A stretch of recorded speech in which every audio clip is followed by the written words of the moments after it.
මේක ඇතුලේ දාපම් වැඩ ටික ඔක්කොම.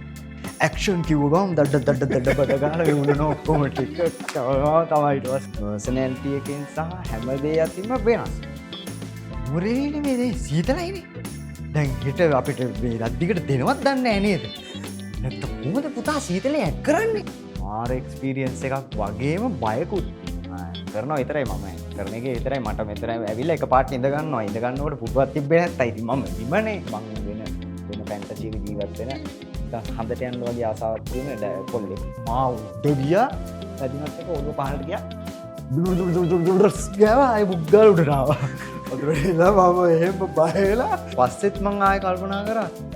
ඉතින් කරේ කියලා. මං කැමති මගේ පවුලේ කට්ටිය මම කියලා. පවුලේ කට්ටිය.